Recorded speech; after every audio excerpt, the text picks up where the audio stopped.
Hey, Andrew. Good to be back here with you. Hey, Um, Jazz. Good to be back as we're well. doing a bit Greetings, of an everyone. experiment. Today, we're trying back-to-back editions in our native Romanian language, and then we decided to switch to English for a more international edition of This Week Reviewed. For those of you who are not usually following us, this week you reviewed was a show that a conversation among friends we decided to have a few years back in Romanian about, as the title says, about things that have happened in the past week. And we decided because we received quite some good feedback from our international audience, with a lot of friends following us from the United States and from other places in Europe. We decided to pick up on this idea and adapt what we were doing previously here in English, and convert the This Week Reviewed podcast in a bilingual show, let's put it this way. But of course, we're not going to mingle the two languages. It's not useful to anyone. That's why, after we had earlier in the evening for our Romanian followers an edition in Romanian, now we're having this week review the first episode in English. And as the title mentions, we'll try to discuss things that have happened in the past week, and try to understand why these things are happening, try to discuss them, not necessarily at length, because every topic we're going to cover has had coverage extreme lengths in the media, and also in the um, alternative media, let's put it this way. But we want to have our own take on these things. We want to have our own ideas put out in the public sphere, because we are convinced that conversations are the things that are driving change. Way too many experts, way too many politicians, way too many intellectuals are pretending the majority should be silent, the majority should be ruled, the majority should listen and obey. We've seen that in recent years. But we think we should have more conversation, especially in a year like 2024, when we're having so many elections all around the world. No, we think we should, before going to the polls, before electing our representatives, we should make sure we understand what what their programs are, what their intentions are, and we should understand their thinking behind so many of their decisions. Because so very often we elect people that we think were have our best interest at heart, when in reality they're just there for a power grab and to make more money, to be more influential, and quite often also to feel superior. Anyway, we're gonna have 5 or 6 topics today. We're gonna discuss. We're gonna try to stick to about 10 minutes apiece. If you have comments, if you have ideas, if you have topics you would like us to discuss, please let us know in the comments. Please follow, like, share, and subscribe, because we want to grow this channel in the English language as well. And we want you to be part of our conversation. So let us know if you have any ideas you want us to pick up on, or even join us live with audio and video. Andrew, what do you have for us this week reviewed? Well, I thought of starting off the show with a very light topic, namely the cult of castration. Oh, wow. Yeah, it's pretty light reading, really. And this is obviously this is not something that happened. It's an article that I ran into this week, and I think it's from this week by Jared Bartle on her.com, which I recommend. I recommend everyone following on her.com. It's one of the, at the moment, I think one of the very few media outlets that actually does quality journalism, and that following the truth and trying to bring a valuable contribution to and conversation to the public sphere. Now, why did I choose this topic? Well, I'm not really interested in this kind of degeneracy, I would say, but there are some very interesting takeaways, I think, from this article, and both like from a legal philosophy perspective, but also um, historical elements that are important because it's one of those things that carries through history. These issues. This article shows us, and not only that, not only this article, but I'm going to try actually show that these are not new issues, and we had these issues way before, and not only that, but we also had some solutions to them. So I'm going to start off with some quotes, and I'm going to probably refer to my laptop here because the reading material is pretty dense. So hopefully I'm not going to lose anybody along the way. So here goes the first quote. The article says, well, this is how it starts. If one man asks another if he can cut off his penis, and the other man agrees, whose place is it to say they can go through with it? And it says legal cases involving instances of consensual castration are becoming increasingly common, which seems to be true. And the fetish of castration, combined with a growing subculture of nullos, these guys who choose to be consensually castrated, who have acted out of their desires, is an entirely contemporary phenomenon, one worth taking seriously, given that it presents profound challenges to liberal ideas of consent and bodily autonomy. Now, the first thing I would like to point out is that, again, this is not new. In fact, this issue, or it's definitely not entirely new. And this issue creeped up basically about 1700 years ago, and it was dealt with during the Council of Nicaea of 325. And I'm going to read this out for you.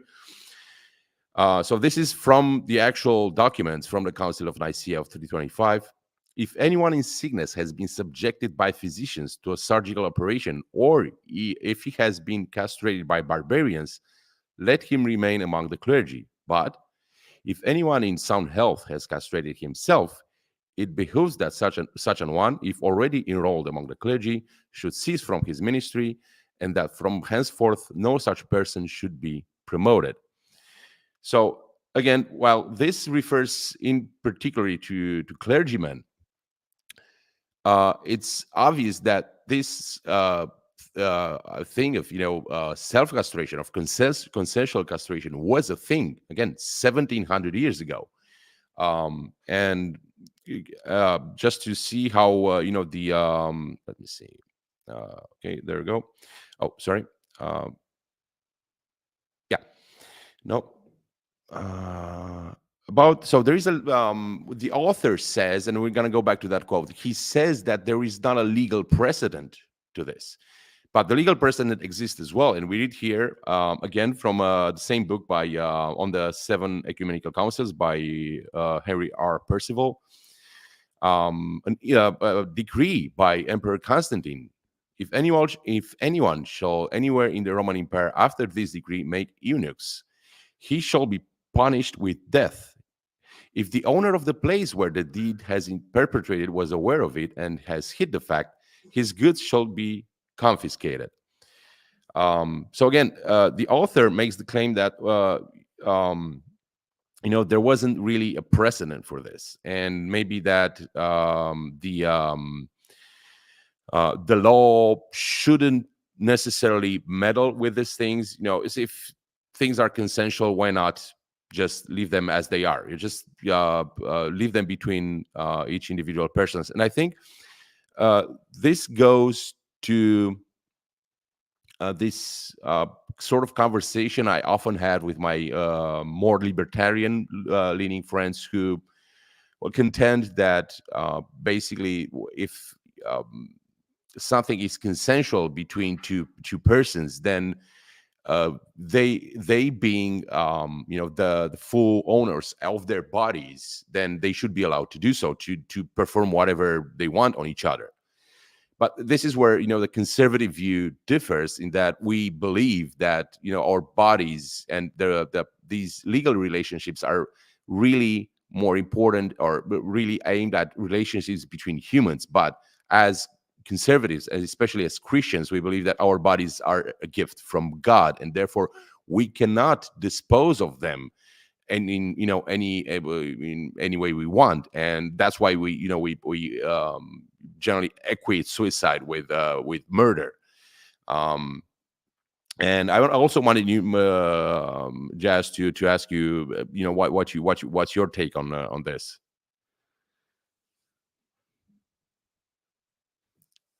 I think you're muted, if I'm not mistaken. You might be muted. Yeah, I was listening, and I'm trying to before I have to fix my setup, because it used to be so much better, and I'm not used to doing this on the run. But uh, as you were mentioning, this is a very interesting thing, because the topic is not something new, and we're having these conversations about progress, about modernity, about the new and enlightened people.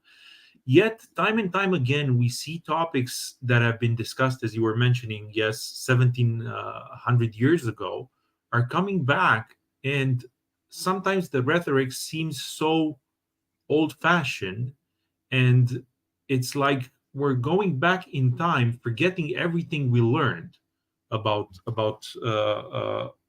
in our history, and we're discussing things like, oh, we're just some toddlers that we stumbled upon this new thing, and we somehow fetishize it, because we're so eager to discuss anything but the real problems of life. Not that this is not an important issue, but the way we're addressing in recent years such topics makes me wonder if we're willing to reinvent. And we were discussing earlier, in the Romanian edition of our show, we were discussing about rewriting definitions. And when I read this, when the language used in both in the article and in the historical text you mentioned, it is so important to have clear definitions. It's so important to, as you were mentioning, what is the sanctity of our body. And we will discuss about abortion. We have discussed previously, what does life mean, what does consent mean, what is society. If we're not careful, if we're taking these things lightly, if we're uh, the mention you entitled this segment "The Cult of Castration," right? And the article on Herd mentions this. If we're not being careful, we're gonna see our life changed through the use of words that have been ideologically charged in a way to satisfy certain people, but have no actual meaning for the entire population. We should be careful when it comes to addressing these issues, because behind the whole point of castration lies the way we organize ourselves as our society, and the way we seem to ignore sometimes establish things like the sanctity of life, like the what our bodies represent. And you were mentioning Yeah. our bodies being created. We as conservatives believe our bodies were made in the image of God. What does it mean to have a society that has increasingly secularized? What does it lead to? Now it's and a cult of castration. and there's also this thing that it it strikes me that, and it's not the first time that I heard this, but what happens is, if you look at the history of the last at least 60 years, if not more, you see that society is being affected a lot in anything that has to deal with sexuality, whether it's abortion, whether it's homosexuality, whether it's pedophilia, whether it's castration, whether it's and technically, as far as I know, as a Christian, sexual sins are, let's say, more in the more the lesser forms of mortal sins, so to speak. I mean, there's worse sins, like, like pride. However, it's really strange that the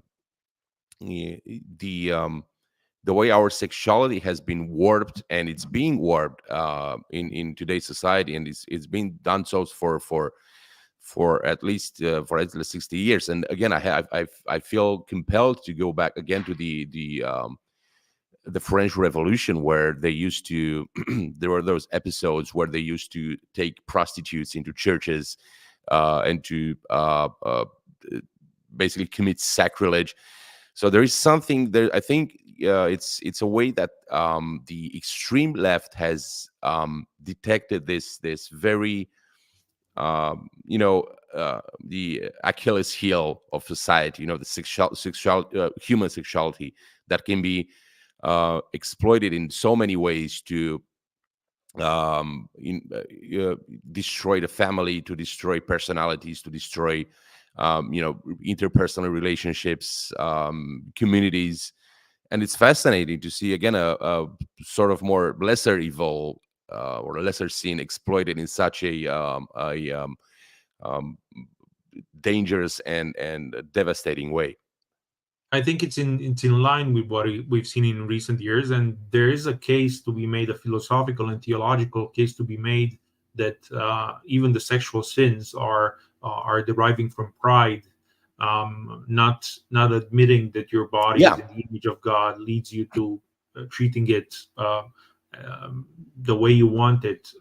You being prideful and saying, let's not forget that all these sexual parades, all these sexual movements are under the banner of the pride movement. Yes, so there is the this pride thing movement. Yeah, where, yeah, there is this thing where we're taking sexuality from a beautiful gift that could be used either for reproduction, yes, for growing as a society, as a civilization, and as a beautiful intimate thing between something that is profound, something that is deep, that connects people at a level uh, you should only be connected with, yeah, one person. Yeah, there is this the holy matrimony, where we're calling it in the church, and we're having the um, idea that God unites the two, just like Christ was united with the church.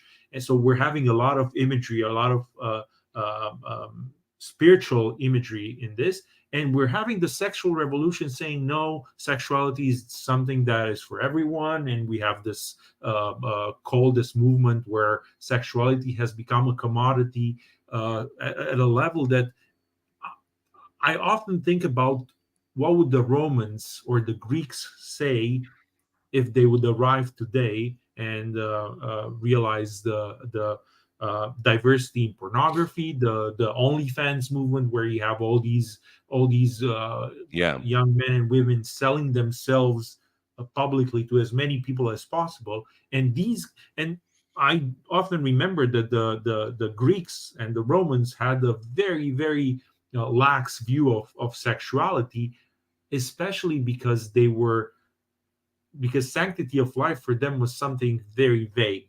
They arrived at a point where philosophically they detached sexuality and humanity from each other, to a point where sexuality was just like nowadays, free for all. And It's interesting that it's interesting that you mentioned this very crucial, indeed, very crucial link to pride, because it also goes to this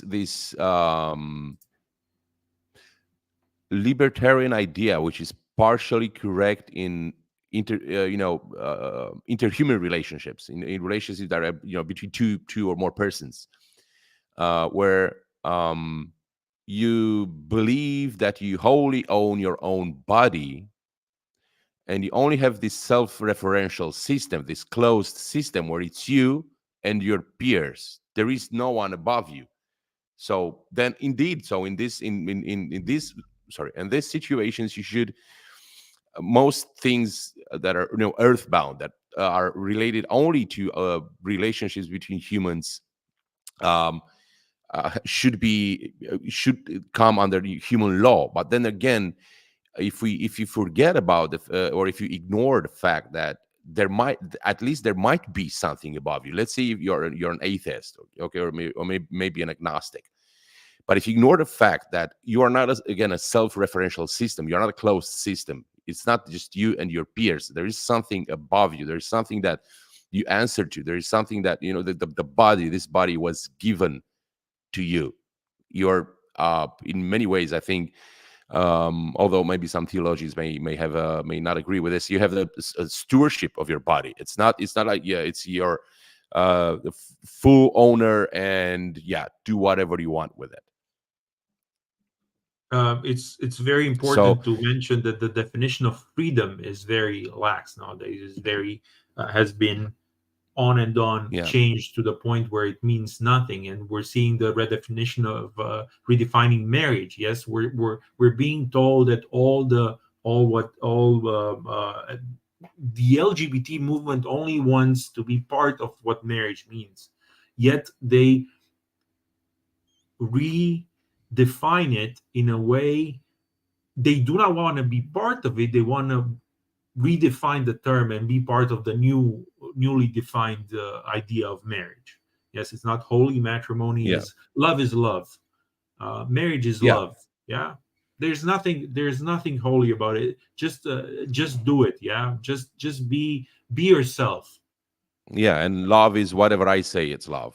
Exactly. So It's yeah, you going back to gotta what we were this. discussing earlier, definitions. Yeah, If the fluid definitions. The fluid. Everything is fluid. Everything is. It's by fiat. And it's no wonder that uh, parliaments or in Congress in the United States or in general legislative bodies everywhere are applying the same idea. We're gonna just institute this rule, this law, this regulation because we say so, because this is our subjective view, which we are transforming into an objective reality by use of force.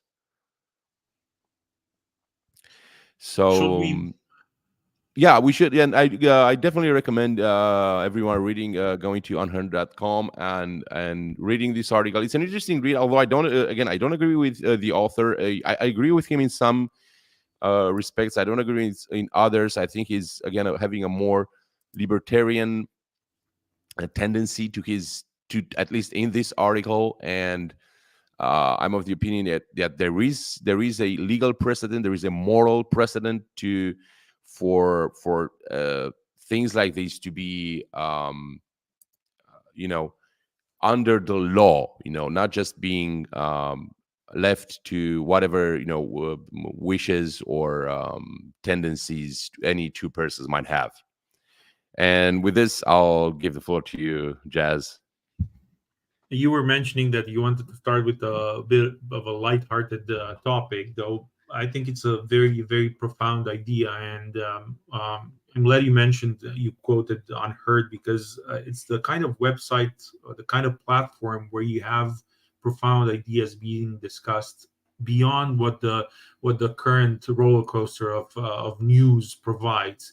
We're so distracted by on and on listening to watching news, scrolling through our feed, that we often forget to stop and ponder on these most important topics of life. And I think we're deforming our behavior in a way.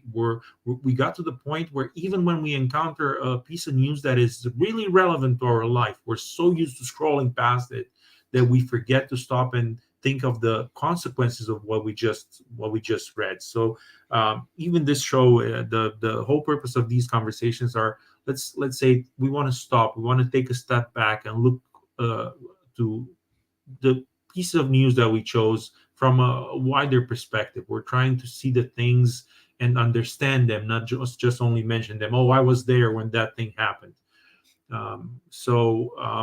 I'm glad you started with the lighthearted topic that proved to be, I'd say, it's what we want to do here. Have lighthearted conversations about important, Complicated topics. yeah, yeah.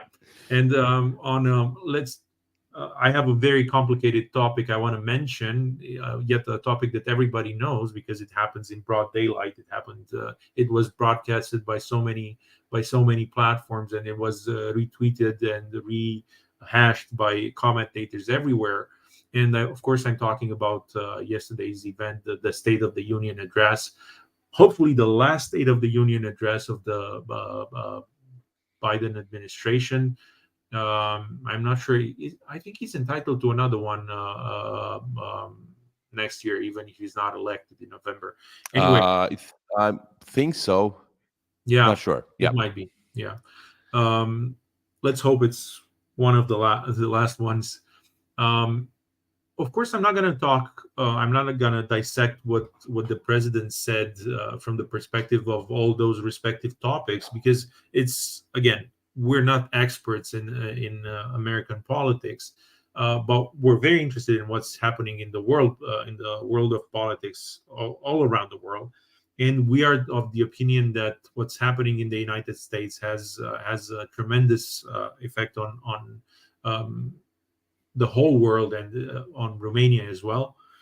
So I'm not going to talk about all the things that were said in the State of the Union address, but I want to approach the State of the Union from the perspective of somebody looking the things from the outside. So this State of the Union, just as the name says, is supposed to be the place where the president tells the Union, the United States of America, how things are. Of course, in a very positive manner, because he's defending his own record, his own activity, but he's supposed to talk about the state of the United States of America. And I want to look at the thing. I want to invite the viewers, the followers, those that are, and even those that will comment. I want to encourage you to look at this State of the Union, and I encourage you to watch it, because it's, even though if at many moments, it seems to be unbearable, I think it's very relevant. And I want to invite you to see the State of the Union through the eyes of a Romanian, through the eyes of Europe, through the eyes of the world. Because in 2024, just like in the past decade, all these declarations reached the global sphere immediately. And when Biden speaks to the American people, in fact, he speaks to the world.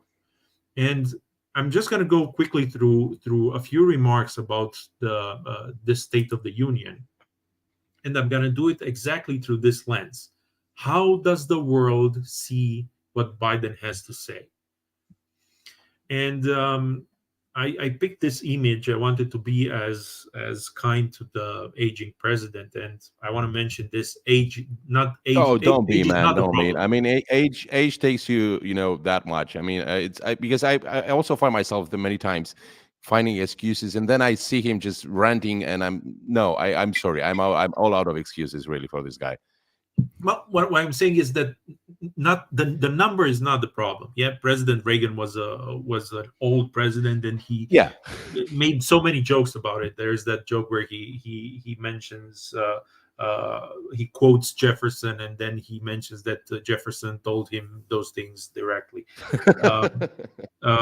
The whole point with this president is that he projects an image for the world to see, and beyond what the words are saying, beyond what he wants the people to know because he said so, the reality looks so very different to me.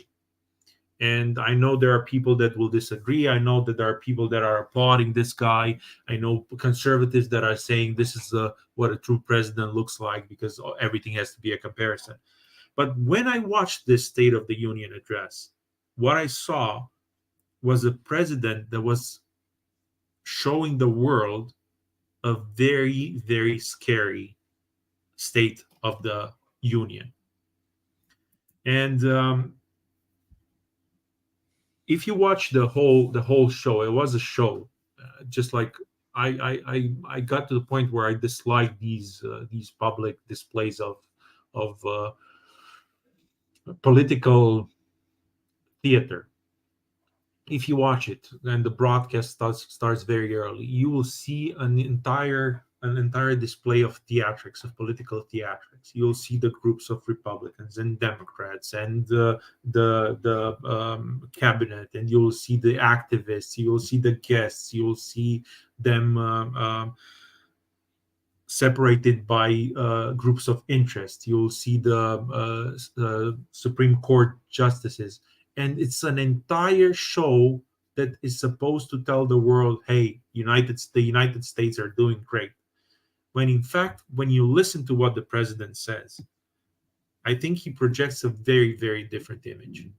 First of all, the way he acts, and I was talking to someone following the broadcast yesterday, and we were asking ourselves how many pills, how many treatments were pumped in this guy to be able to perform at that level.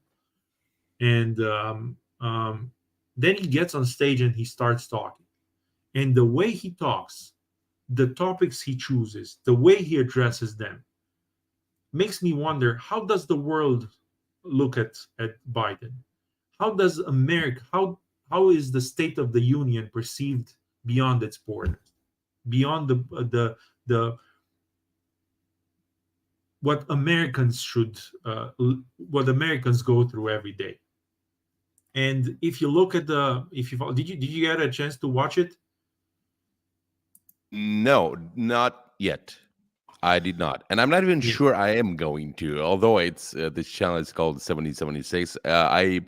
I'm at a point where I'm a bit fed up. So I'm at a stage where I just want this to end, however it ends. Really. Yeah. Yeah. Because it's literally the level of cringe. I really can't watch someone just blatantly lying and not just turn off the computer or the TV screen and just go off and take a walk. It's so I haven't watched it yet.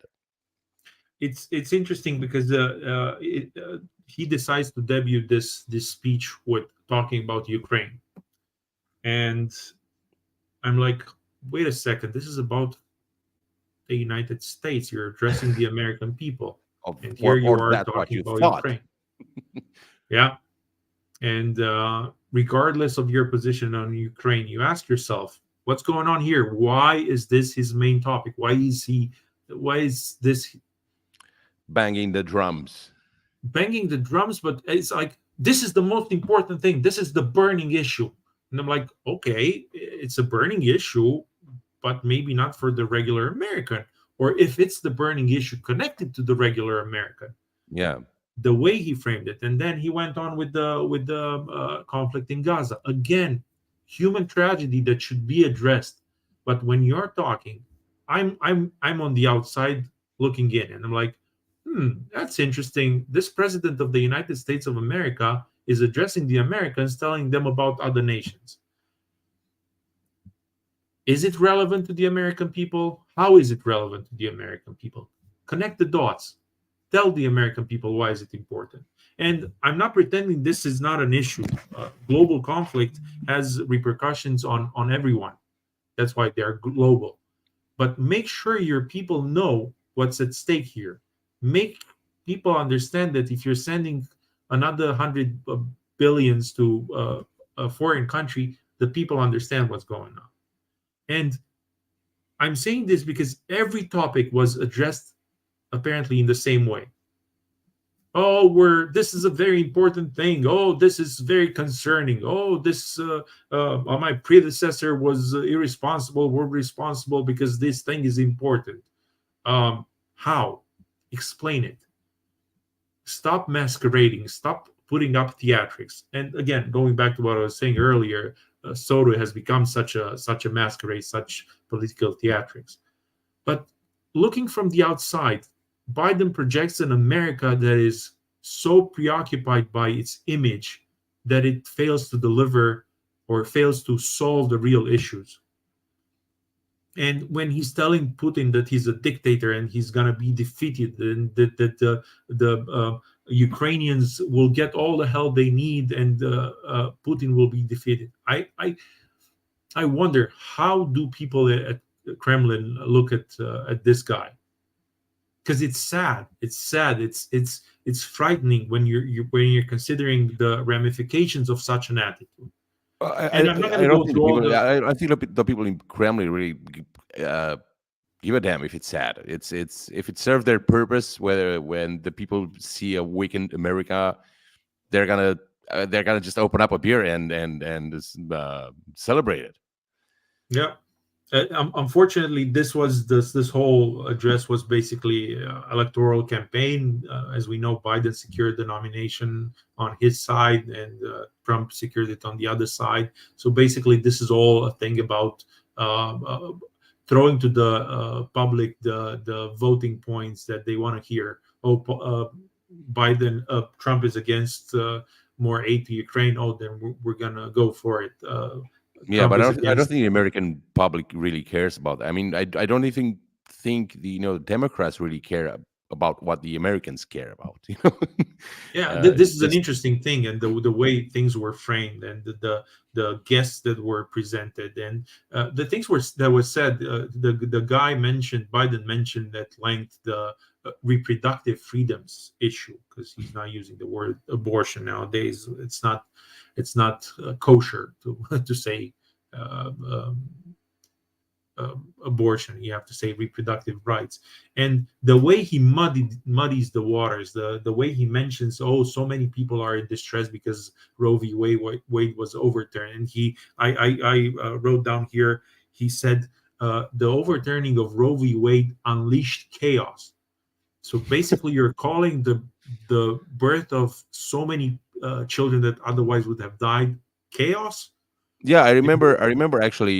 I think there was an article last year where they mentioned that I don't know in which state there was like 10,000 more births than the year prior, but they managed to say it in a way that like it was a bad thing. Yeah, So yeah, that people getting sounded really born. weird to me.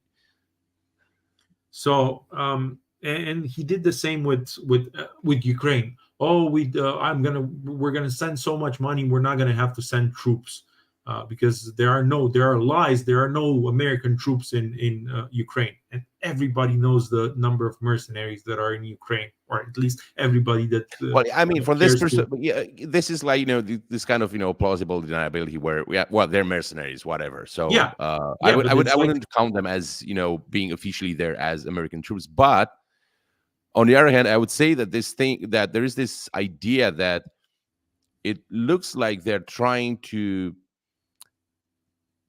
uh, blackmail in a way or force the American people to give money or send your kids to die. So I mean, like exactly. these are the only two options on the table, really. Yeah. But again, okay, let's support Ukraine. How much support? What's the goal? How we're going to do it? Let the American people, if they're going to vote you for you, are Yeah, we and going to have. especially since the United States, and not only the United States, even Ukraine right now, but the United States especially has a, a good idea of what mission creep means. Where you don't have clear objectives, or the objectives just keep moving Yeah, constantly. I mean, the debacle in Vietnam, it's just one example, and pretty much any country, any educated military man knows how, or any educated politician knows how dangerous that is. Where your objectives are not clear, and then if your objectives are not clear, your military will not know what to do. They'll just be in the dark, and you'll just keep funneling money into a possible disaster. yeah. But the entire discourse was, as I was mentioning, muddying the waters, being as evasive as possible on things, making them sound as impressive as possible, while in the meantime making sure nobody really understands what's going on. And um, regarding the troops on the ground, there was an incident, infamous incident, where a guy kept shouting the name of one of the 12 Marines that died in Afghanistan during the retreat of 2021. And Biden bragged about having an eventless 4 years, 3.5 years. And the reality is super sad. You have politicians telling you, oh, nothing happened, everything is fine, the economy is doing great, the inflation is low. When you go to Walmart or to Target or wherever you're going, and the price of the groceries are through the roof, oh, it's nothing because the number actually is not that high. Inflation, we control inflation, and you stupid people have no idea what you're talking about when your account is empty and when you can barely fill up your car because the gallon of gas has skyrocketed to $6 in some places. And Yeah. when that guy heckled, that's what they said, Biden for his uneventful 4 years. That guy was telling, your actions have consequences. My son died because of your actions, and the guy got arrested. It's all over the news now, and you're having a president saying, not really. And then you had another a Republican representative forcing basically him to admit that Laken, or Lincoln as he called her, Riley, was killed by an illegal immigrant. And then he had the propaganda saying, no, nobody's illegal, and this is a campaign, an ideological campaign, because we're at that point. That's the State of the Union, where the death of a person by killed by an illegal immigrant is seen as an ideological war, not as the Yeah. loss of life. And going back to what I was saying, and I want to wrap it up, I'm looking at this from the perspective of people on the outside. Am I looking at an America that is stable? And am I looking at an America capable of fighting a global war, if we're calling it that? Am I Yeah, looking at that's that's able to project not only hard power but soft power as well. Just project confidence.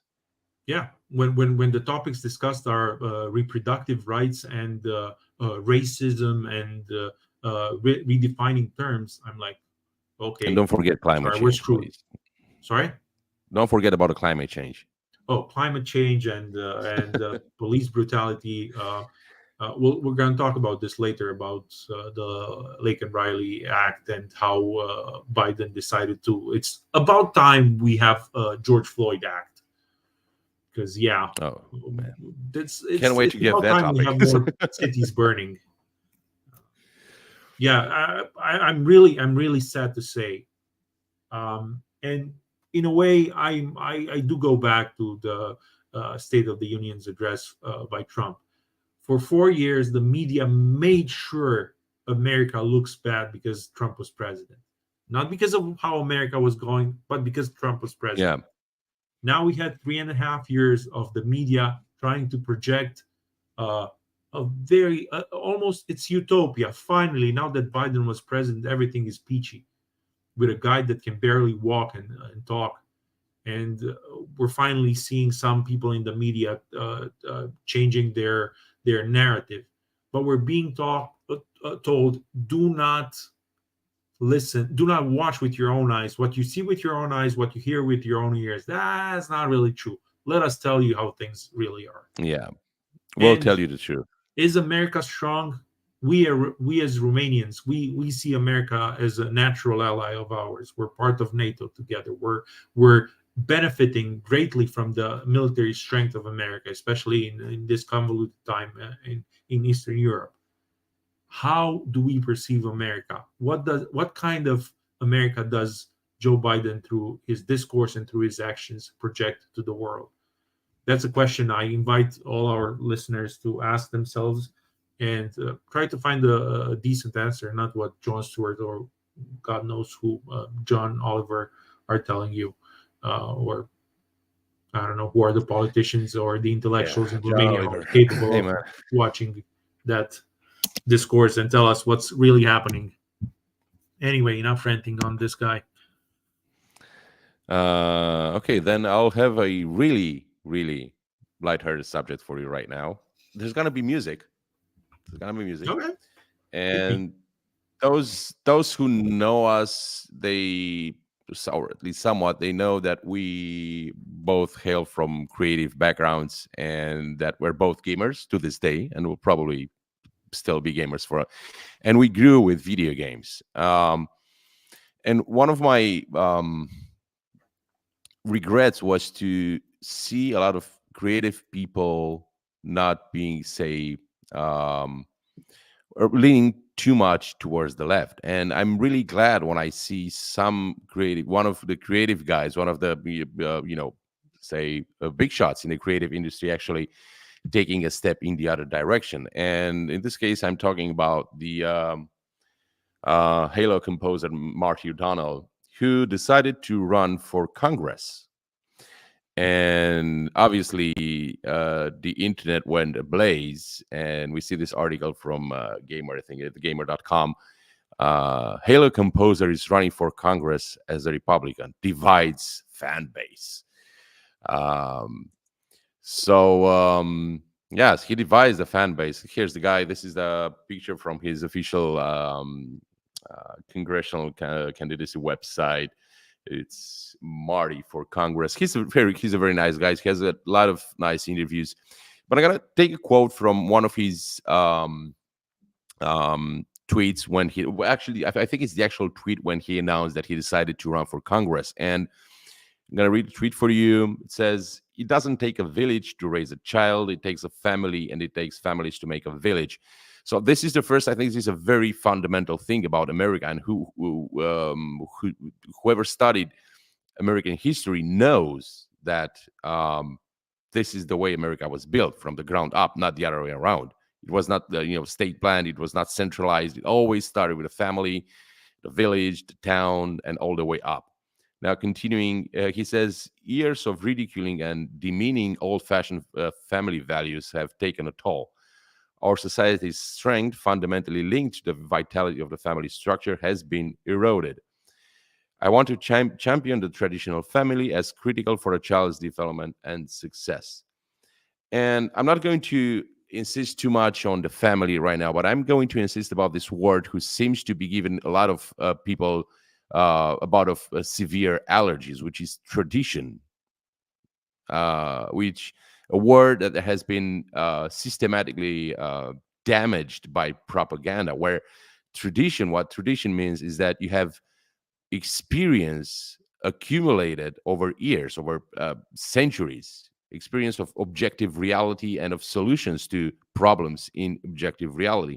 And not only that, tradition, and this is what I want to go to actually right now, because I see a lot of gamers, young gamers, even old gamers that tend to lean left and tend to have to exhibit this allergy towards tradition. But everything they play, everything they enjoy in terms of entertainment is deeply rooted in tradition. And it's enough to look at the main theme from Halo, which is iconic, I would say. And I'm actually going to play a part of it right now. For it's about, I think it's about maybe 30 seconds or so. Let me just get to it. So I'm gonna play it, and we're gonna talk about how it came to be, all of it. Let me see what it is. Give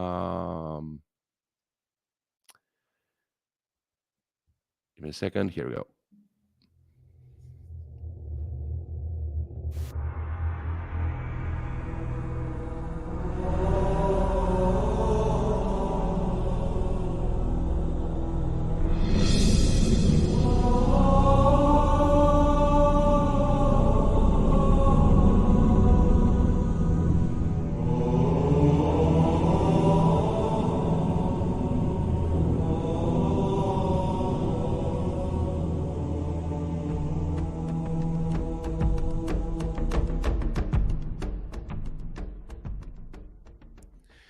It's a very So interesting. It's a very interesting thing. You playing this very let me stop this it because it just went all up here. Just and you're having a soundtrack of your own right now. Where it is. There we go. That's it. Sorry. I thought it came from me.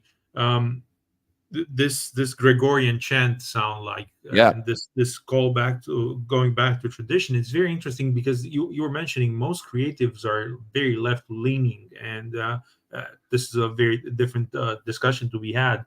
But it's interesting that most game developers, when they go about creating their game, and in Hollywood as well, when we see movies, they always take their inspiration from tradition, from they take themes from historical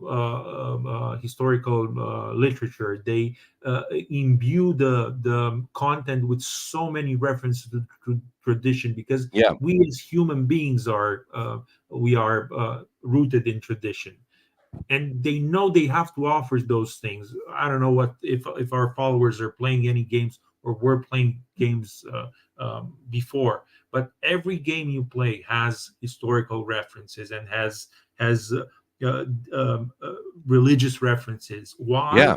because we This is exactly recognize. what, and there is a very long interview with Marty O'Donnell actually on how he works and how he composes music. And obviously, for everyone who watched probably the like you said, the Gregorian influence at the beginning was obvious to everyone, and it's clear that he went to, and he actually says that the creative process, and I kind of recognize, I'm not Marty O'Donnell, but I recognize the creative process, because he was asked to deliver something that sounded ancient, and his immediate reaction was to go to Gregorian chants.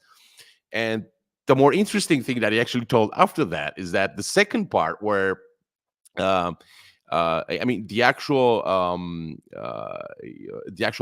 musical phrases um, were inspired by none other than the Beatles.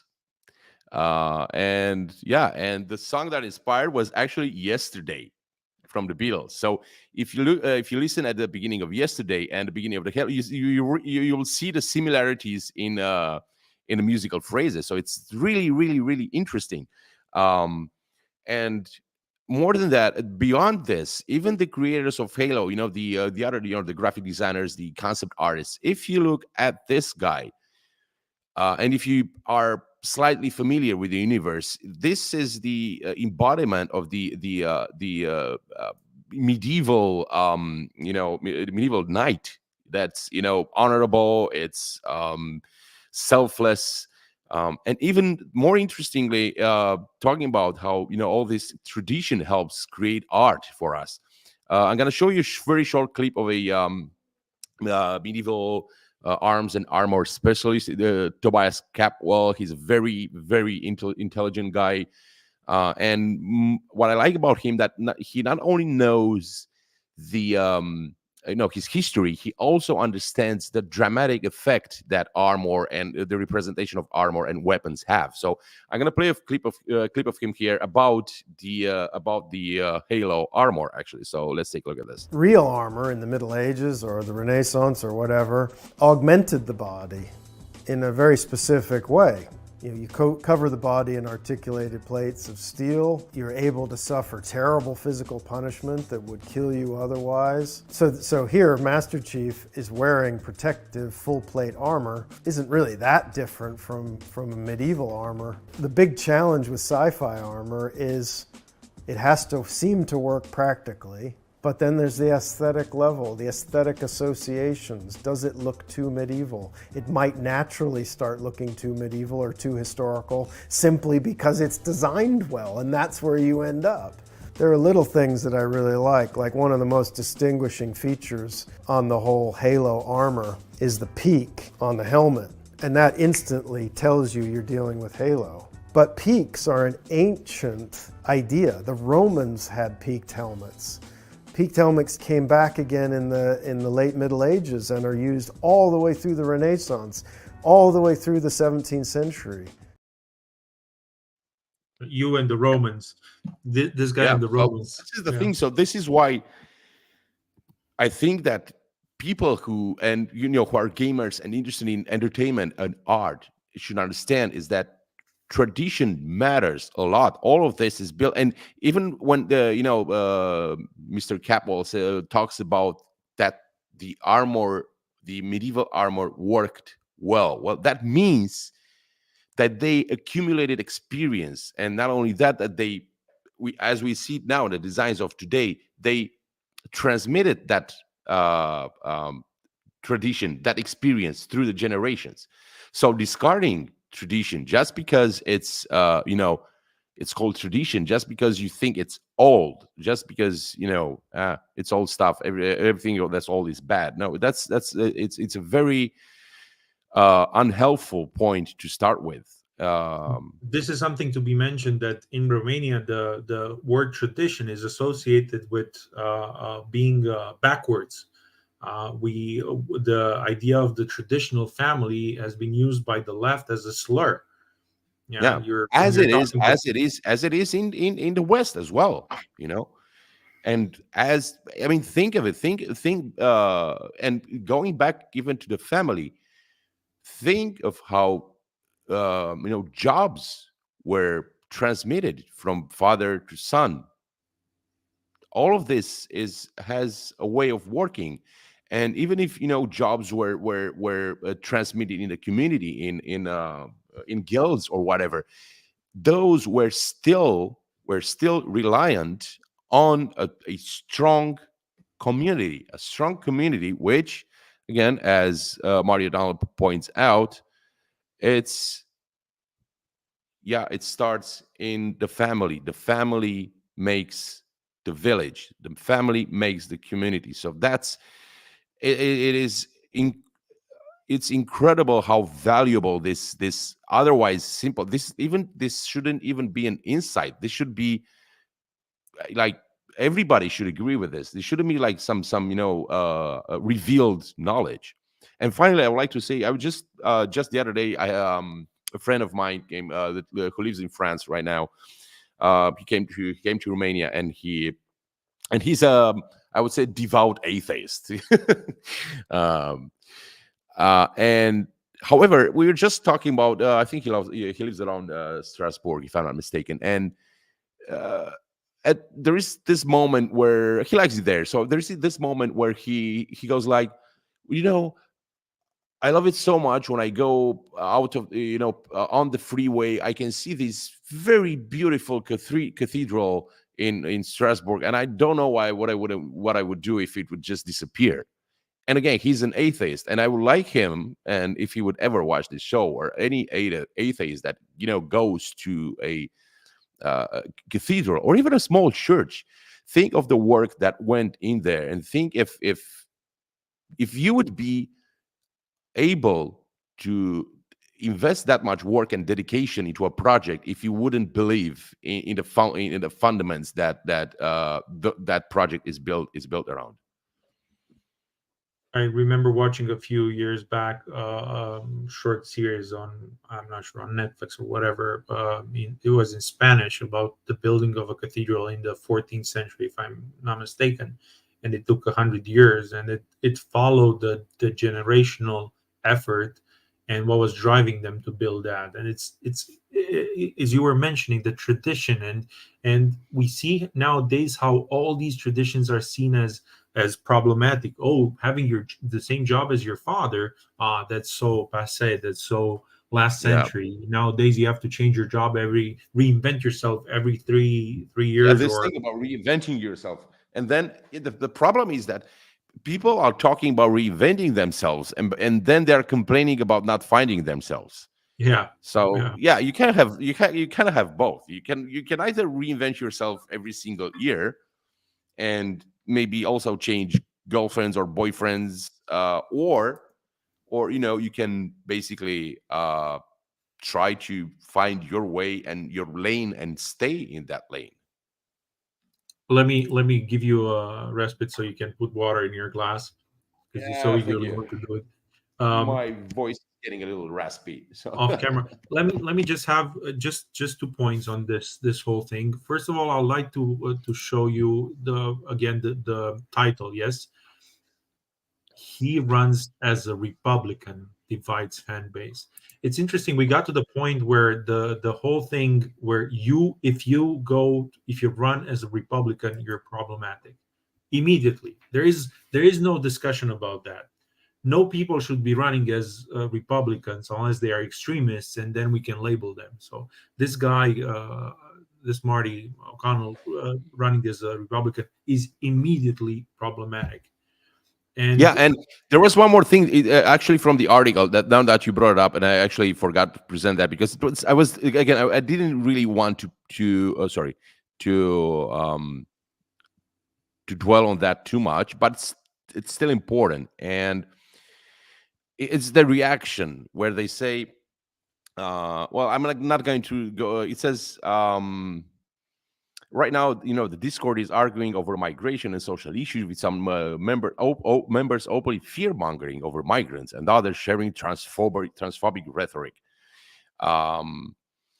And then it says, O'Donnell then expresses his support for old-fashioned family values, saying that the traditional family is critical for a child's development, and success. Since he does not mention LGBTQ rights, some fans have feared that this is an attack on the queer community, particularly queer parents. But Everything is an O'Donnell, attack on the queer community. yeah, but O'Donnell is yet to respond this. So this is again the entitlement. So basically, is yet to respond what they're saying. Like, dude, you have to respond. You are obliged to respond to this cockamamie accusation that we just pulled up out of our asses. So they're entitled to him clarifying a point that he didn't make. Going back to this whole thing where if you're a Republican, you're problematic. It's very interesting. You were mentioning that the entire creative industry is very left leaning, and it has been the case for many years now, and we got used to this. But it's very interesting, exactly on point to what you were saying.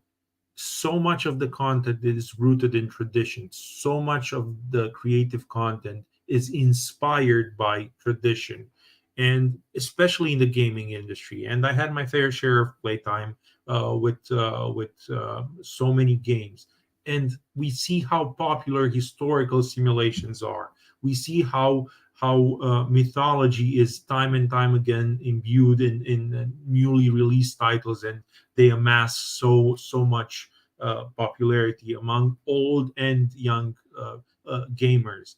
And it's interesting to see the same people that are drawing inspiration from tradition or heavily relying on tradition to create new content, dismissing tradition when it comes to real life. And I would encourage our viewers to find all the artists that they like. Okay, you're a big fan of let's say Dune. Go and check. I don't even know if Denis Villeneuve has his political views online, but if you find artists that you like, look at their preferred political views and see what happens when they insert those political views in their creations.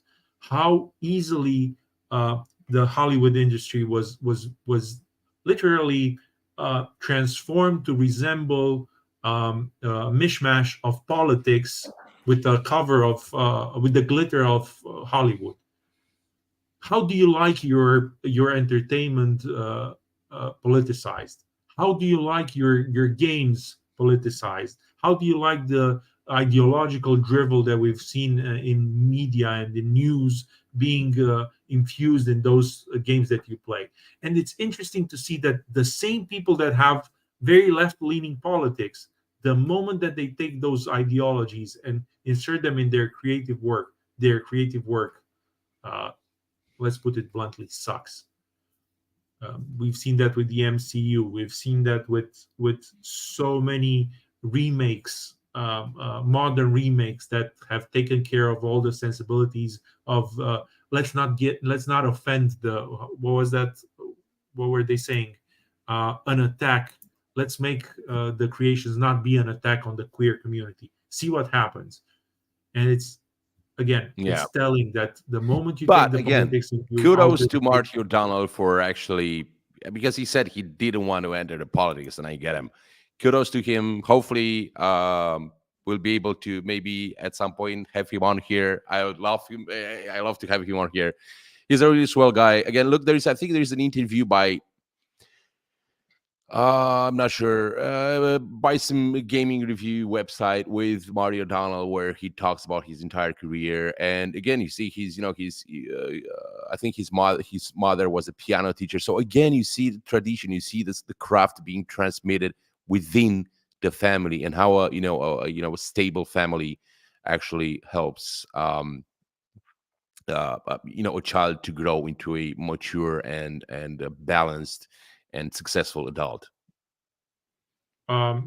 Before ending this segment, I'd like to refer our viewers to the more popular than us, Carl Benjamin, aka Sargon of Akkad, who was a very left-leaning guy.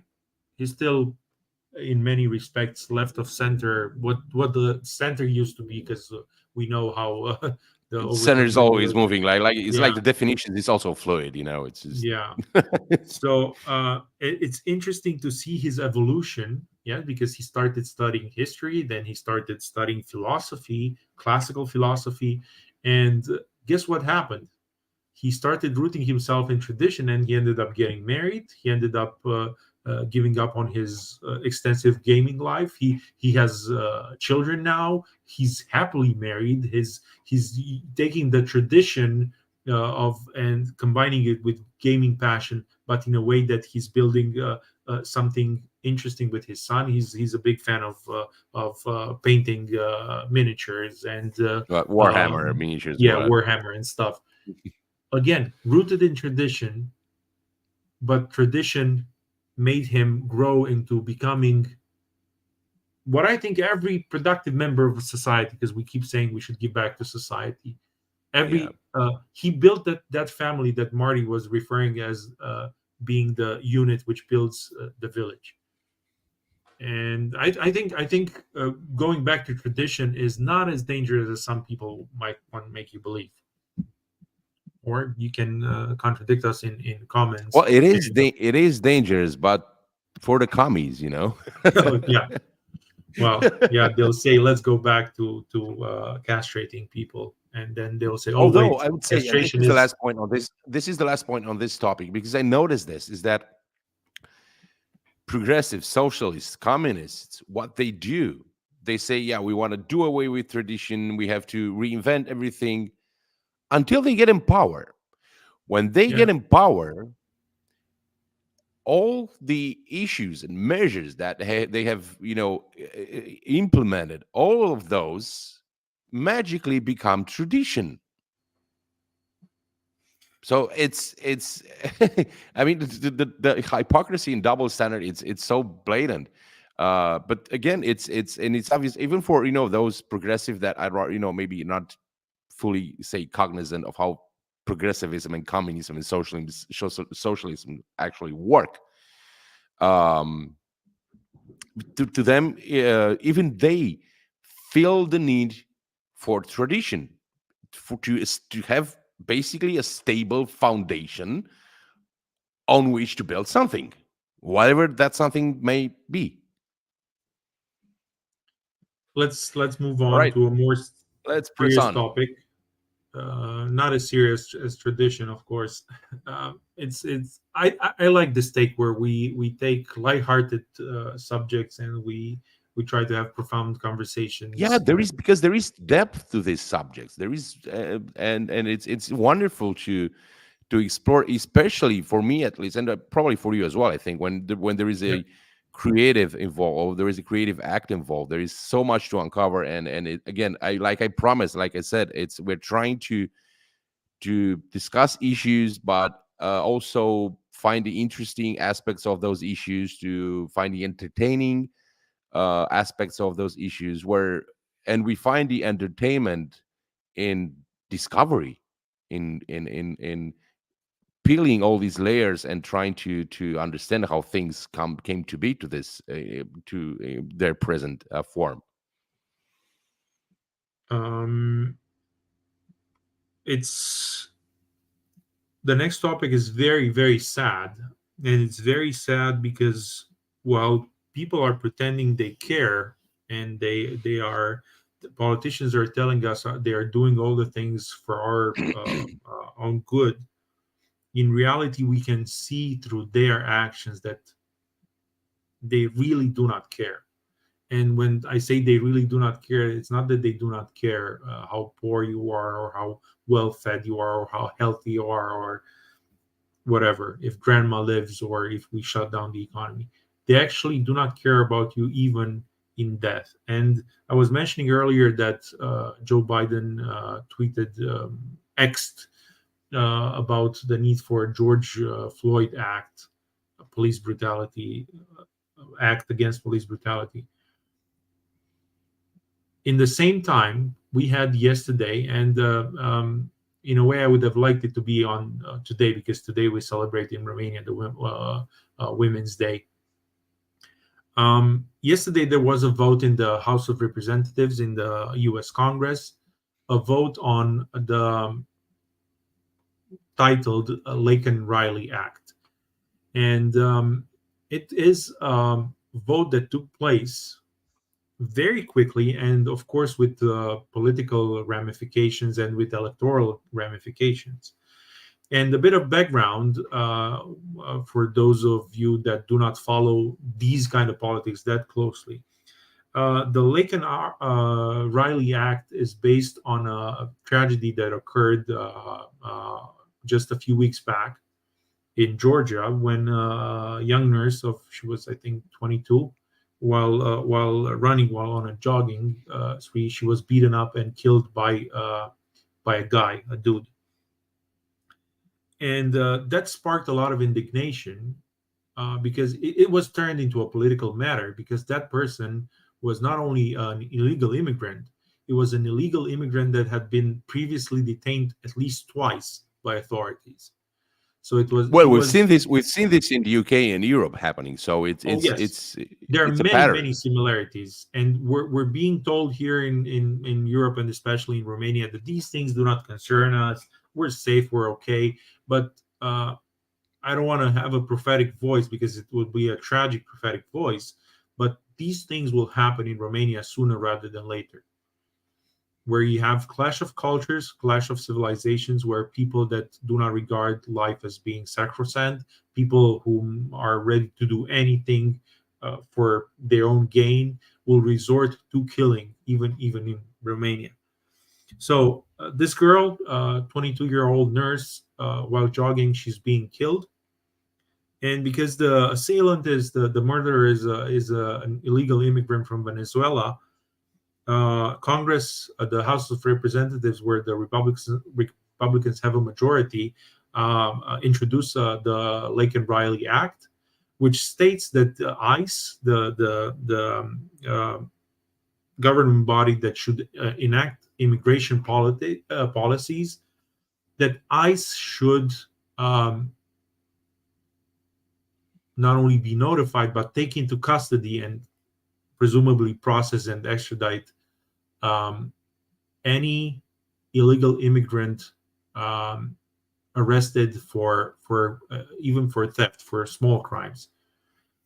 And of course, just like any other topic like this, it immediately polarized the media.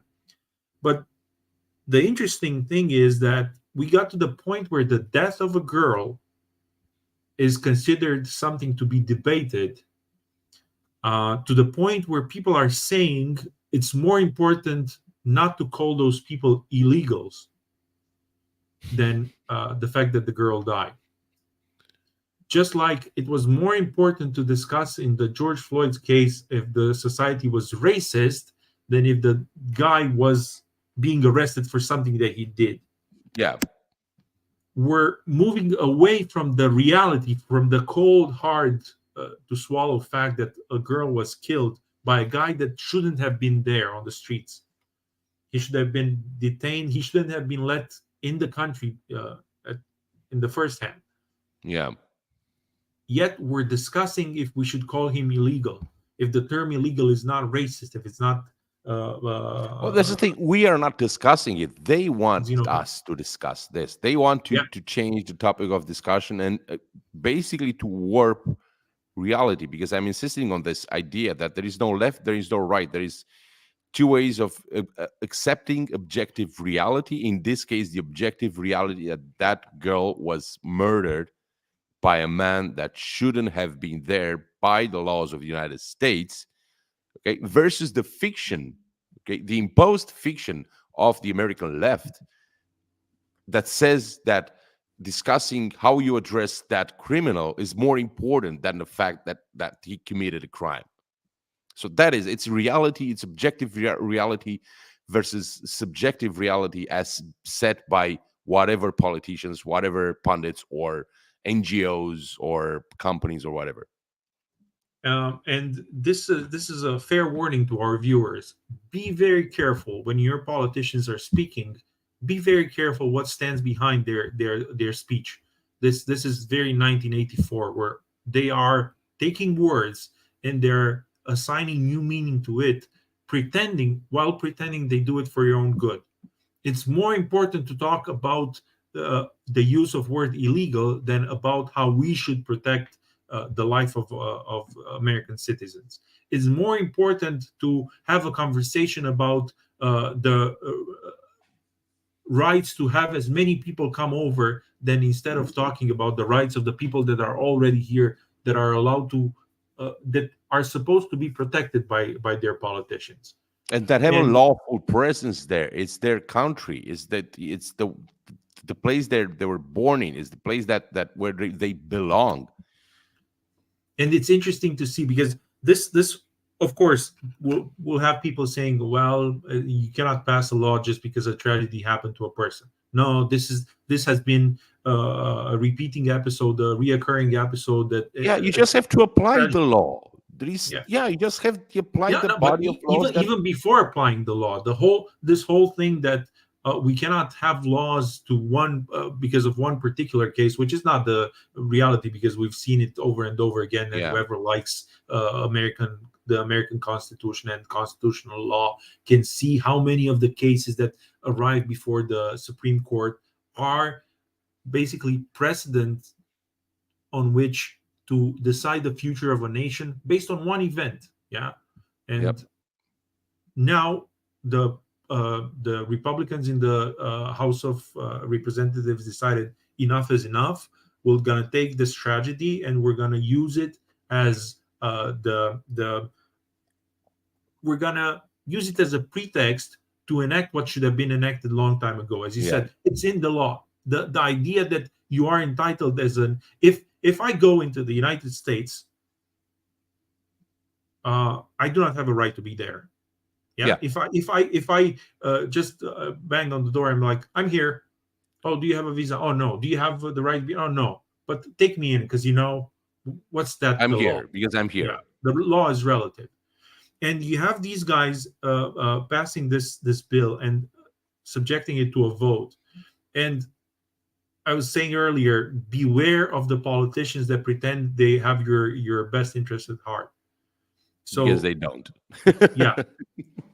You're having a vote saying illegal immigrants that have been caught doing wrong things, that have been charged with wrongdoings, take them out, and you have the Democrats voting against it. Of all the Democrats, 170 Democrats voted against this bill.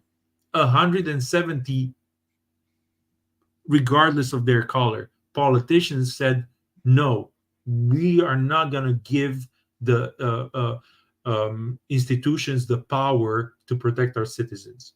We're not going to do what we need to do to make sure such tragedies are avoided. And it's interesting, only 37, kudos to the 37 Democrats that voted, that broke party line, which is amazing. We're talking about breaking party line to protect lives. And only 37, so 1 in 5 Democrats voted for it. The really, really sad thing is that, so I was mentioning that the girl was from Georgia. All 5 representatives in the House from Georgia voted against the bill. Oh man, that's the same 5 politicians, or maybe others from Georgia, will go in front of the voters and will tell them, we're here for you. Well, I mean, hopefully they'll not get a vote at the next elections, really, because that would be really terrible for these guys to be voted in office again. We were talking earlier in the Romanian edition of our show about the elite, the politicians, the intellectuals, despising their voters, looking at them with contempt, considering them dumb, basket of deplorables, and then asking for their vote. This is not only about name calling. This is about the actions. Yes, you had politicians having to vote on the safety of the citizens. That doesn't mean there will be no other deaths. But what is the purpose of a politician if not to safeguard the lives and the liberties of the citizens? Yeah, and here you have politicians. The only legitimate, the only lawful role of the politician, actually. And Be the very Americans careful who used you're to know voting this. for. And I hope I hope you guys in the United States, you remember this.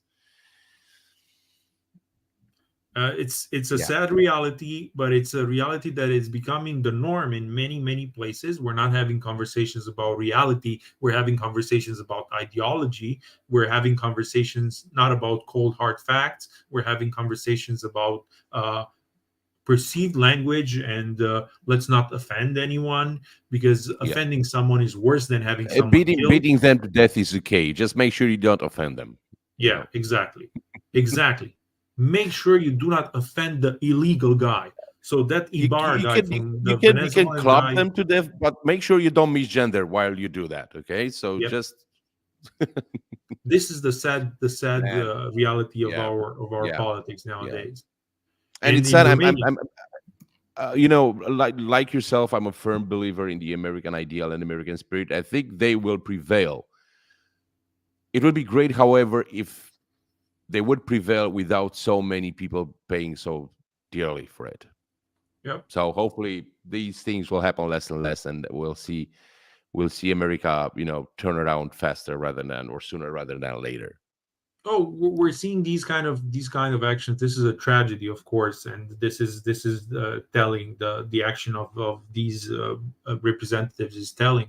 But this is not a singular case. I mean, even if it's Yeah, not based on the death of someone, like the Laken Riley tragedy, we have the project in California where they're voting for reparations for people that have never been enslaved, yeah, to get reparations from people that never owned slaves. yeah. And this It's paying people who are not, having people who were not the victims being paid reparations by the people who are not the criminals. So Yeah, it's a but this whole complete ideology aberration, of and I'm sure it's probably going to just go away. But it's still, I mean, uh, even the idea that they're discussing this is irritating. But well, I mean, I guess sometimes you have to go through these periods in history where you do a lot of stupid shit and then you recover. And I believe the United States and the Americans have, have the best chance of recovering as opposed to European nations and Europe, which I think it's going down the dumpster. But again, it would be preferable for this to happen without so many people paying with their lives, or their, at the very least with their fortunes, or psychological well-being, and so on and so forth. this is the sad reality of our politics. Be mindful, as we're in a year full of elections. Americans just had their Super Tuesday with a lot of primaries and a lot of local elections, and it's interesting to see how many decisions are made lightly by people, and you end up with people being elected that do not really care about their voters, but are there to just sound good. Yeah, Yeah. we were talking earlier about what the politicians are projecting, and yeah, it's gonna be a rough year. Hopefully, a lot of Yep. people will wake up. Hold out your hats. Yeah. Anyway, Um, I think that's all I have for today, because these topics. yeah, we I only haven't- have one last topic to discuss with you guys. And before we do that, I'm really curious. This is the first episode of this we reviewed in English. We did some experimental episodes the weeks prior. I'm curious if at the moment, to the watchers, is there anyone of English speaking, or American watchers or English speaking watchers? Just type yes in the comments if yes. If not, we'll be waiting. Our American audience in the next episodes, and to even rewatch this episode. Now, the last thing I want to go through is let me see if I can get to it. Actually, it's Trump, Ooh, and guess what? And I ran into this very interesting interview with Trump that is when he was 34 years old, and I'm gonna play two segments. So one of them is a montage by CNN, and then we're gonna play the longer segment from the interview. They're both about being told 2 minutes, so it's not good, but they're very, very relevant, I think, to who Trump is and who Trump was and what his evolution was. Do you think wealth corrupts? Certainly can corrupt. There are two things in life, love and work. If you had to choose one, if it was a life and death situation, which one would you choose? I would probably choose love. You would, I think so, yes. despite the fact that you spend all your time working, achieving, creating. The happiest people tend to be the people that are making a nice income, that really enjoy their life and their family life, and not the people of tremendous wealth that are constantly driven to achieve more and more success. You're expected to be a certain kind of a person, and maybe you're not necessarily cut out to be that kind of a person. How did that Donald Trump become this Donald Trump? I'd like to punch him in the face, I'll tell you.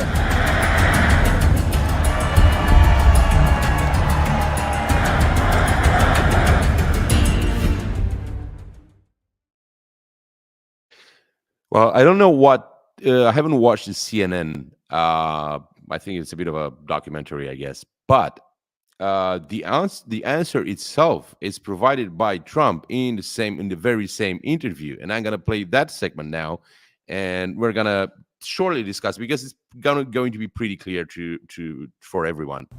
For some people, the ultimate goal in life has been becoming the President of the United States. Would you like to be the President of the United States? I really don't believe I would, Rona, but I would like to see somebody as the president who could do the job, and there are very capable people in this country. Most people who are capable are not running for office. Most men are frightened of politics today. It is a shame, isn't it? Yes. It is a shame. The most capable people are not necessarily running for political office, and that is a very sad commentary on the country. They had major corporations and they had this and that, but they are not running for political office. Why wouldn't someone like yourself run for political office? You have all the money that you possibly need. You've accomplished a great deal, even though you are only 34. I know there's a lot of things that you possibly can do in the years ahead. Why wouldn't you dedicate yourself to public service? Because I think it's a very mean life. I would love, and I would dedicate my life to this country, but I see it as being a mean life, and I also see it as somebody with strong views, and somebody with the kind of views that are maybe a little bit unpopular, which may be right, but may be unpopular, wouldn't necessarily have a chance of getting elected against somebody with no great brain but a big smile. And that's a sad commentary for the political process. Television, in a strange way, has ruined that process, hasn't it? It's hurt the process very much. I mean, the Abraham Lincolns of the world, Abraham Lincoln would probably not be electable today because of television. He was not a handsome man, and he did not smile at all. He would not be considered to be a prime candidate for the presidency, and that's a shame, isn't it? Yeah, so I mean, Take the same speech, put it in the mouth of any Democrat, and the CNNs of the world would clap their hands like and all the time.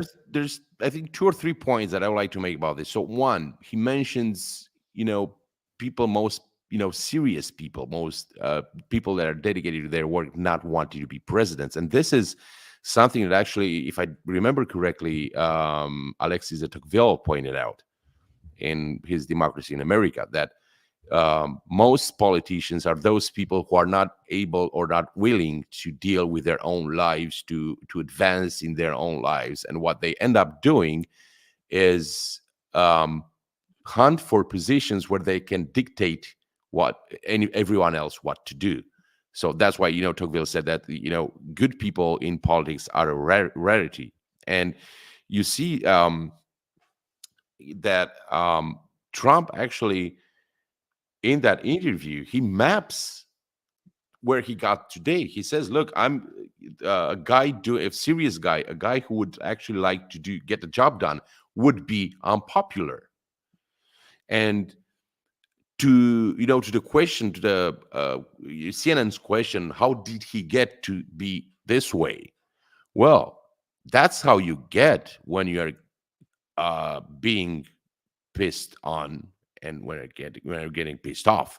You might say, look, maybe Trump is rich. He couldn't say he was just as pissed as the other, the rest of the American population.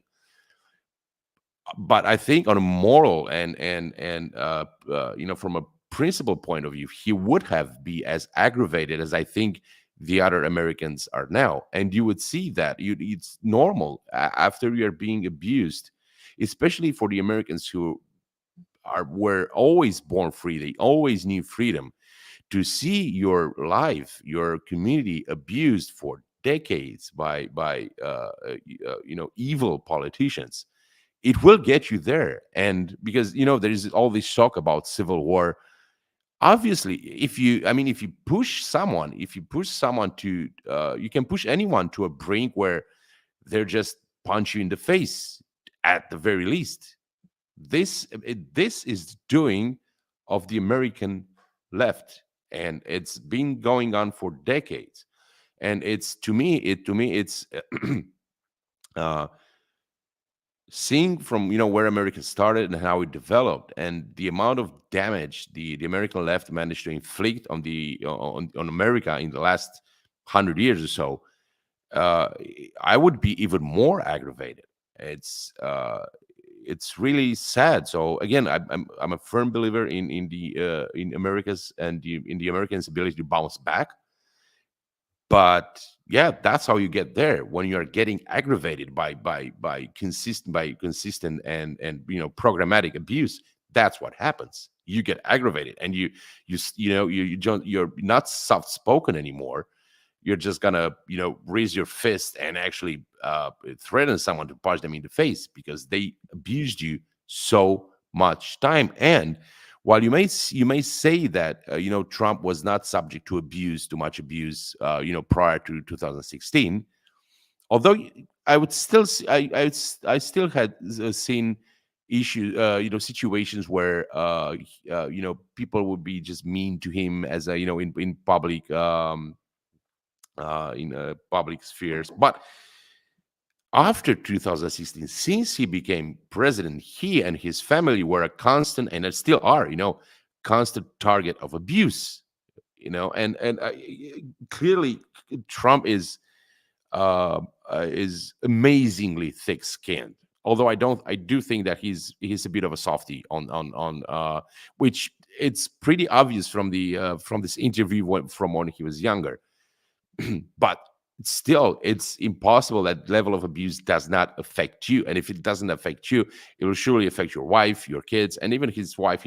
She seems to be a very strong woman, and poised and whatever. But even he was subject to great abuse. So again, this will get you there. That's what you, dear CNN. Do you remember the reaction in the media when Jill Biden was not introduced as Dr. Jill Biden? Oh my, the offense no, I don't think I do. Brought to the poor first lady. And you were the interviewer. By the way, it's funny to see how much television programs loved Trump back then. But the interviewer mentions how the TV era, in a way, transformed radically the electoral races and the political world in its entirety. And I don't know if our viewers are familiar with let's say the pioneering years of political TV debates, because a lot has changed, but a lot of things is rooted in those years when there's this very nice documentary that I recommend to anyone to watch, regardless of their politics. It's I think the Best of Enemies. I'm not sure if I remember the name correctly. It's the documentary on the relationship between Gore Vidal, the lefty Gore Vidal, and Bill Buckley Oh Jr. yeah, that was horrible, man. That was horrible to watch. So, man. It shows you how the entertainment business and the propaganda machine wanted these political conversations to take place, because it's all theatrics. And just like Trump was mentioning in that interview, Lincoln would have not been voted nowadays. Actually, Yeah.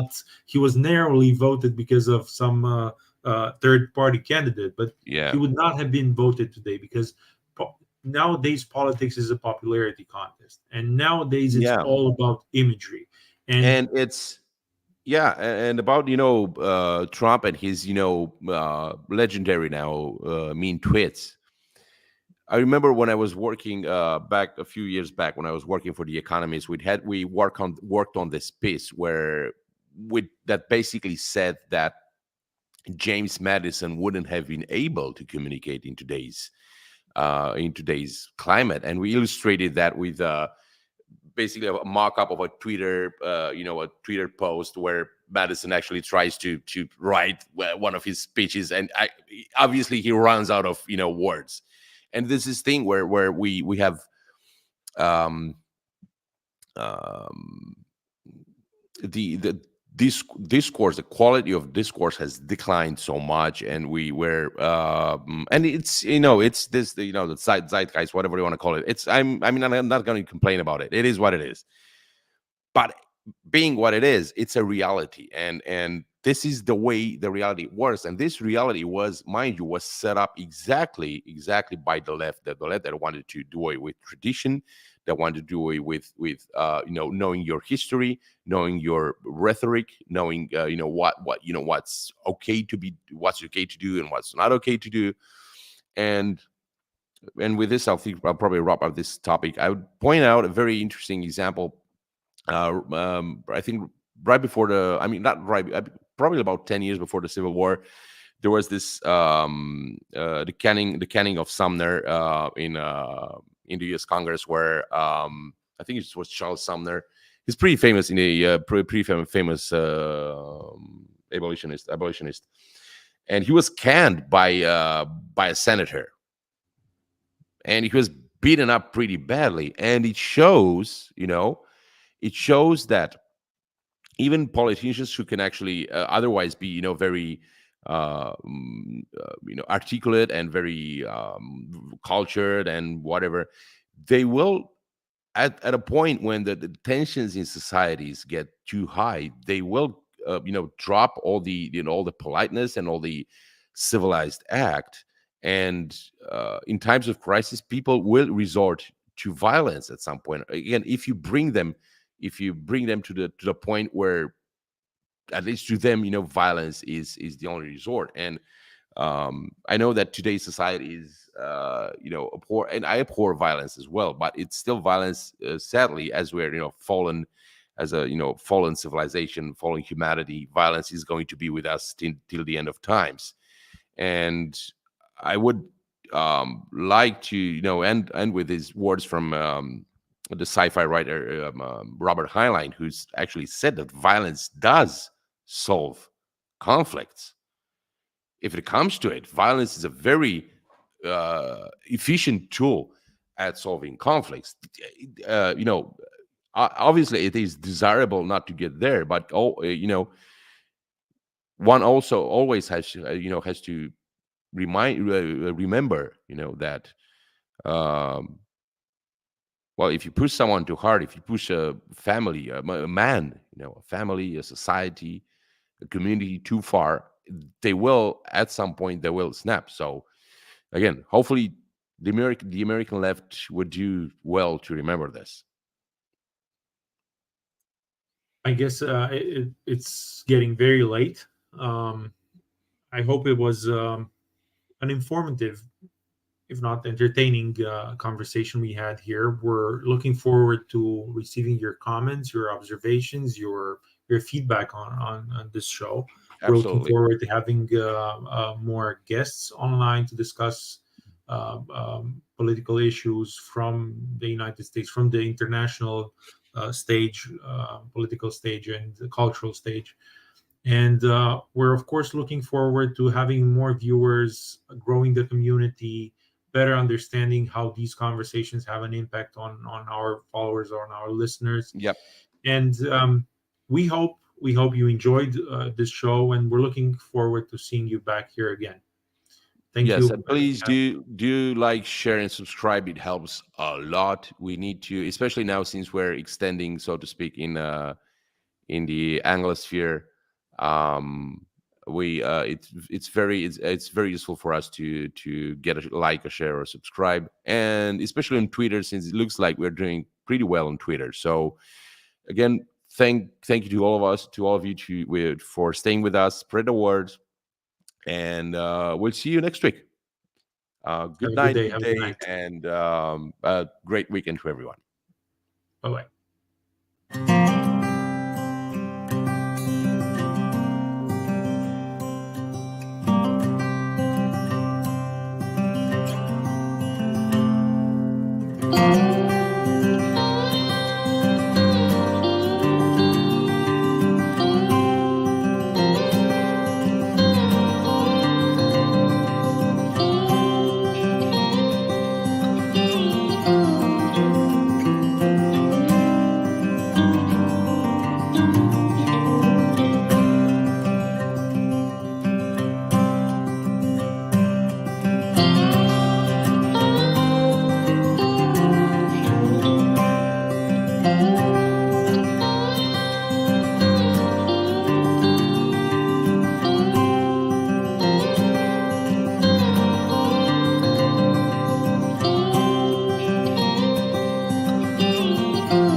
Thank you.